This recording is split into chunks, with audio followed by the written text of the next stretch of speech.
चंद्रपूर जिल्ह्यातील नागभीडच्या शेतकऱ्यानं कंबोडियामध्ये जाऊन किडनी विकल्याच्या प्रकरणानं संपूर्ण देश हादरला। या किडनी रॅकेटचा तपास करताना एसआयटीच्या हाती असे काही धक्कादायक धागेदोरे लागलेले आहेत की सगळे चक्रावून गेलेत।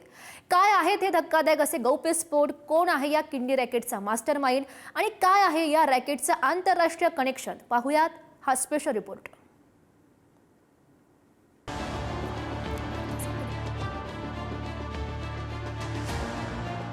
गरिबी आणि कर्जाच्या विळख्यात अडकलेल्या माणसाला कसं नाडलं जातं याचं जिवंत उदाहरण म्हणजे चंद्रपूरचं किडनी विक्री रॅकेट। नागभीड तालुक्यातील रोशन कुडे या शेतकऱ्यानं सावकाराचं कर्ज फेडण्यासाठी कंबोडियात जाऊन आपली किडनी विकली। या संपूर्ण व्यवहाराचा सूत्रधार होता डॉक्टर कृष्णा।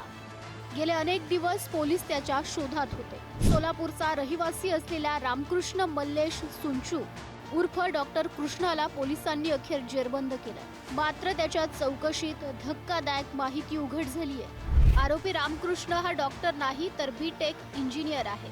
डॉक्टर कृष्णा या नावानं तो लोकांना किडनी विकायला भाग पाडायचा।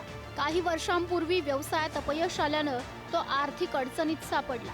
तेव्हा त्यानं स्वतः सोशल मीडियाच्या माध्यमातून आपली किडनी विकली होती। तिथूनच त्याला या काळ्या धंद्याची चटक लागली आणि तो स्वतः कमिशन एजंट बनला असं तपासात आढळलंय। आरोपी रामकृष्ण आणि चंद्रपूरचा शेतकरी रोशन कुडे एकमेकांच्या संपर्कात कसे आले त्याचाही उलगडा एसआयटीच्या तपासात झालाय। फेसबुकवरील किडनी डोनर कम्युनिटी ग्रुपवरून त्यानं रोशन कुडेशी संपर्क साधला। आपण डॉक्टर असल्याचा बनाव आरोपी रामकृष्ण यानं केला। तब्बल 8 महिने व्हॉट्सअपवरून त्यानं रोशन कुडेचं काउन्सिलिंग केलं। अखेर 8 लाख रुपयांना किडनी विकण्याचा सौदा ठरला।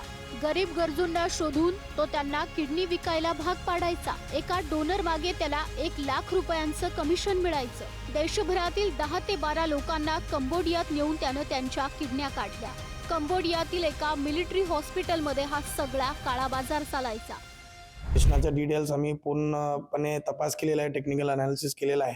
त्या अनुषंगाने आम्हाला परवा माहीत पडला की डॉक्टर कृष्ण तोच आहे। तो आमच्या टीम पाठवलेला आहे आणि मी त्यांना सोलापूर कडून आम्ही त्यांना अटक केलेला आहे आणि त्यांच्या 4 दिवस PCR पण भेटलेला आहे।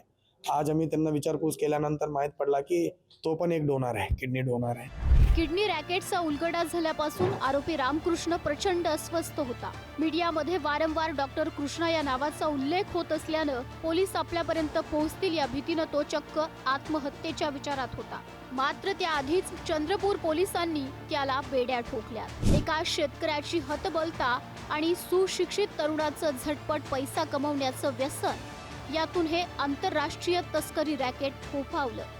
रामकृष्णच्या अटकेमुळे आता या रॅकेटमधील बाकीचे डॉक्टर, हॉस्पिटल आणि इतर एजंट्सचे चेहरे समोर येण्याची शक्यता आहे। राहुल असुटकर, पुढारी न्यूज, चंद्रपूर।